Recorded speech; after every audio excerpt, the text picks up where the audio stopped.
Bonjour à tous. Aujourd'hui, nous allons parler d'un thème très important. Avant tout, je vous invite à regarder cela avec moi. Vous voyez cela, ce fagot de bois. Regardez bien, si j'essaie d'enlever un bois là-dedans, je n'arrive pas. Même si c'est par là, je n'arrive pas. Pourquoi?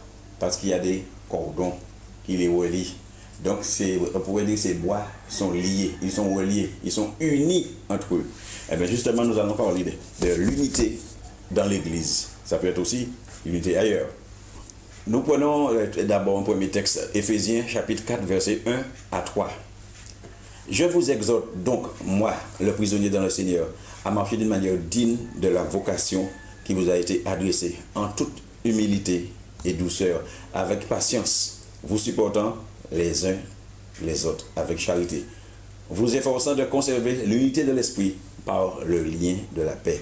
C'est l'apôtre Paul qui parle. Il est parlé de l'unité de l'esprit, le lien de la paix. Et dans le français courant, il est dit, efforcez-vous de conserver l'unité que donne l'esprit dans la paix qui vous lie les uns les autres. Donc il y a plusieurs liens. Il y a les liens d'amour, il y a les liens de paix. Et nous allons voir tout cela. L'unité de l'Église. L'unité que donne l'Esprit Saint engendre un lien spirituel et entoure et lie les uns aux autres. C'est-à-dire, les membres du peuple de Dieu, le corps de Christ. Ce lien, c'est l'amour. C'est le lien de la perfection. Il est dit dans Colossiens 3, verset 14, mais par-dessus tout cela, revêtez-vous de l'amour qui est le lien de la perfection. Vous savez, quand deux personnes s'aiment, vraiment, ils sont unis, ils sont soudés. Rien ne peut s'immiscer entre eux. C'est pour l'Église aussi, c'est pareil. Cordage d'amour. Maintenant, si je desserre ces liens, je les desserre un peu. C'est bien. Vous voyez? Maintenant, je peux enlever un bois. Je peux enlever un bois là-dedans. Regardez, parce que j'ai desserré les liens. Alors, ce qui veut dire que, à partir du moment que les liens se desserrent, n'importe quoi peut entrer. La division, la haine, la colère, etc. Aussi, c'est la débandade. N'importe qui peut partir. Quand dans un couple, il y a l'unité, rien ne peut entrer. Division, querelle, incompréhension, séparation, ça ne peut pas entrer. Pourquoi? Parce qu'il y a les liens d'amour, les cordages d'amour. Mais si le lien se relâche, comme nous venons de voir avec le fagot, le cordage d'amour et de confiance, ça commence par le dégoût, la convoitise, le dégoût et l'envie d'aller voir ailleurs. C'est valable pour les couples, les familles, les églises, etc. etc. Osée 11, verset 4, c'est l'Éternel qui parle concernant son peuple qui était en Égypte. Il dit, je l'ai tiré avec des liens d'humanité, avec des cordages d'amour. Je fus pour eux comme celui qui aurait relâché le joug près de leur bouche et je leur présentai de la nourriture. Donc l'Éternel, c'est par un lien d'amour, un cordage d'amour qu'il a amené son peuple à lui. Il les a attirés à lui. Alléluia. Nous sommes unis à Jésus-Christ. Il faut que nous le sachions. 1 Corinthiens 6, verset 17 dit, mais celui qui s'attache au Seigneur est avec lui un seul esprit. Dans la prière sacerdotale du Seigneur, c'est-à-dire la fin de son ministère, dans Jean 17, verset 21 à 23, c'est le Seigneur Jésus qui parle, il prie, il dit, je te demande qu'ils soient tous un, comme toi, Père, tu es en moi, et comme moi, je suis en toi. Qu'ils soient un en nous, pour que le monde croie que c'est toi qui m'as envoyé. Je leur ai donné la gloire que tu m'as donnée, afin qu'ils soient un, comme moi et toi, nous sommes un. Moi en eux, et toi en moi. Qu'ils soient parfaitement un, et qu'ainsi le monde puisse reconnaître que c'est toi qui m'as envoyé, et que tu les aimes comme tu m'aimes. Entre parenthèses, Dieu nous aime comme il aime son Fils. Parce que Jésus même a prié dans ce sens, et que tu les aimes comme tu m'aimes. Très bien ça. Alléluia. Béni soit l'Éternel. Donc nous formons un seul corps dans le Seigneur. 1 Corinthiens 12, verset 11 à 13 et verset 14, il dit, nous avons tous en effet été baptisés dans un seul esprit pour former un seul corps, soit juif, soit grec, soit esclave, soit libre. Et nous avons tous été abreuvés d'un seul esprit. Ainsi, verset 14, le corps n'est pas un seul membre, mais il est formé de plusieurs membres. Quand tu regardes la main droite, la main gauche, etc., nous avons plusieurs membres. Mais tous les membres forment le corps. Un seul membre n'est pas le corps, c'est un membre. Mais tous les membres forment le corps. Et là, tous les membres de l'Église forment le corps de Christ. Dans Philippiens 1, verset 27, il est dit seulement Conduisez-vous d'une manière digne de l'évangile afin que, soit que je vienne vous voir, soit que je reste absent, j'entends dire de vous que vous demeurez ferme dans un même esprit, combattant d'une même âme pour la foi de l'évangile. Et Philippiens 2, l'apôtre Paul qui parle aujourd'hui, il dit, rendez ma joie parfaite, ayant un même sentiment, un même amour, une même âme, une même pensée. C'est normal. L'amour, c'est pas se regarder droit dans les yeux, mais c'est regarder dans la même direction. Dans 1 Corinthiens 1, verset 10, il est dit, je vous exhorte, frères, par le nom de notre Seigneur Jésus-Christ, à tenir tous un même langage et à ne point avoir de division parmi vous, mais à être parfaitement unis dans un même esprit et dans un même sentiment. Donc c'est très important, l'unité dans l'Église, dans les entreprises, dans les familles, dans les groupes. L'unité, c'est très important. On prend un exemple concernant la tour de Babel. Genèse chapitre 11, verset 1 à 9. Je lis, toute la terre avait une seule langue et les mêmes mots. Comme ils étaient partis de l'Orient, ils trouvèrent une plaine au pays de Shinéar. Et ils y habitèrent. Ils se dirent l'un à l'autre, allons, faisons des briques et cuisons-les au feu. Et la brique leur servit de pierre et le bitume leur servit de ciment. Alors ils dirent encore, allons, bâtissons-nous une ville et une tour dont le sommet touche au ciel et faisons-nous un nom, afin que nous ne soyons pas dispersés sur la face de la terre. L'Éternel descendit pour voir la ville et la tour que bâtissaient les fils des hommes. Verset 6, l'Éternel dit, voici, ils forment un seul peuple et ont tous une même langue. Et c'est là ce qu'ils ont entrepris. Maintenant, rien ne les empêcherait de faire tout ce qu'ils auraient projeté.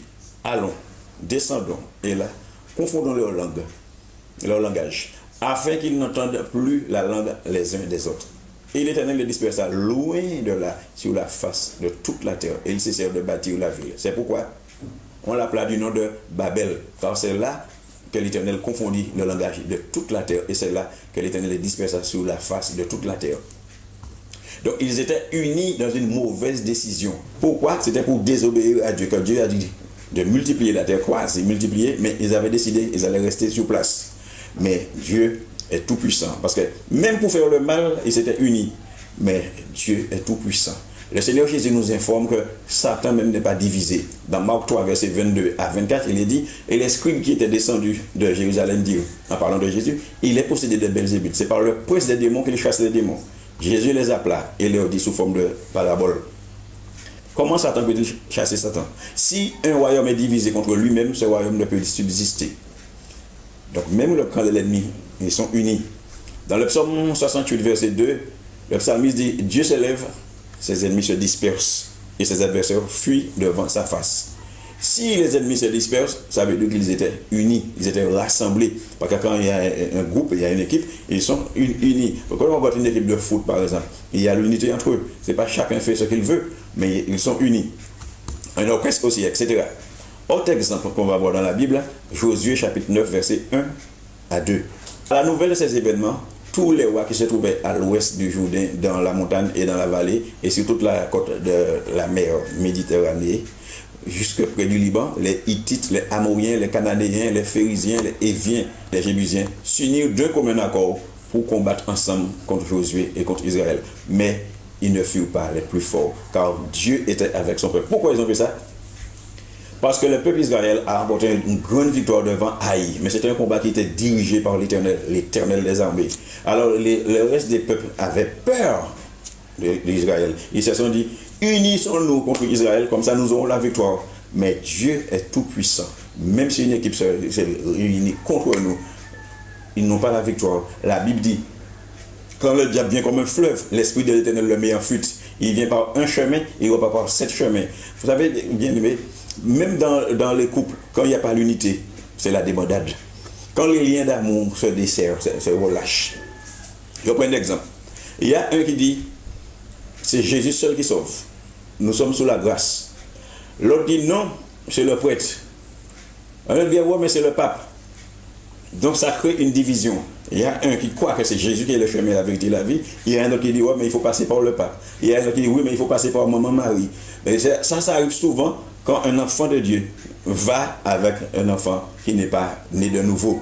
Alors qu'est-ce que cette personne fait? Cette personne a son Dieu, on pourrait dire sa déesse, mais nous qui sommes en Christ, nous avons un Dieu. Nous sommes monothéistes. Là, nous croyons en un seul Dieu. Nous croyons que nous sommes sauvés par la grâce. Et dans un couple, s'il y a un qui croit autrement, il y a la division dans le couple. Et la porte est ouverte, n'importe quoi peut entrer. Comme je vous ai montré dans le fagot là, maintenant, je peux enlever un bois, je peux mettre d'autres aussi, même mon doigt, ça peut entrer. Pourquoi? Parce que les liens sont relâchés. Et bien dans le couple aussi, quand il n'y a plus d'amour, les liens sont relâchés, n'importe quoi peut entrer. La haine, la division, le divorce, etc. Mais si Dieu est avec nous, qui sera contre nous? Marchons dans l'unité. Restons dans l'unité, restons unis quand nous sommes soudés. Vous voyez, pour contrer le gouvernement, qu'est-ce que les syndicats font? Ils se mettent ensemble, ils font une fédération, ils se mettent ensemble pour pouvoir faire fléchir le gouvernement. Dans une entreprise, quand il y a une fédération, tous les syndicats se mettent ensemble et là, le patron change d'avis. Pourquoi? Parce que dans l'unité, il y a une force qui se dégage dans l'unité. Et c'est pourquoi l'Éternel même a dit, voilà ce qu'ils ont entrepris concernant la tour de Babel. Rien ne pourrait les empêcher de faire ce qu'ils ont projeté. Mais allons, descendons et confondons le langage. C'est la première fois que l'Éternel a créé une division. Mais cette division était provisoire, puisque lors de la Pentecôte, il y a eu l'inverse. Au bruit qu'il fait, la multitude a couru. Et les gens se sont compris, ils parlaient en langue, mais ils n'ont qu'à comprendre l'autre. Ils se comprenaient entre eux. Et là, ça a été réparé. Maintenant, l'Éternel ne fait plus ça. Maintenant, puisque la terre est déjà remplie, il avait dit quoi? C'est multiplié. Ça y est, c'est fait. Alors, en conclusion, je vous invite à prendre avec moi le psaume 27, verset 3.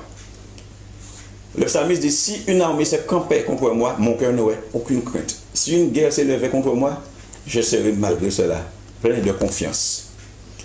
Donc, quand il parle de guerre, nous savons qu'une armée est unie en principe. Ceux qui ont fait le service militaire, ils ont accompli le devoir, ils savent qu'une armée est unie. Quand on marche au pas, s'il y a un qui fait un faux pas, c'est la demandade. Mais comme nous sommes unis en Jésus-Christ, le Père, le Fils, le Saint-Esprit, il y a l'unité. Et nous qui sommes à Christ, nous formons un seul esprit avec lui. Donc nous sommes unis à Jésus-Christ. Unité pour unité. Le diable fait son unité, nous avons notre unité avec Jésus-Christ. Donc nous sommes plus que vainqueurs en Jésus-Christ. Amen. Je crois que vous avez déjà compris. Donc, ce n'est pas la peine de éterniser pour que la vidéo ne soit pas trop longue. Je vous remercie de votre confiance. Alors, que Dieu vous bénisse. N'oubliez pas de vous abonner. Et si ça vous dit, de mettre un petit pouce. Dieu vous bénisse. À la prochaine.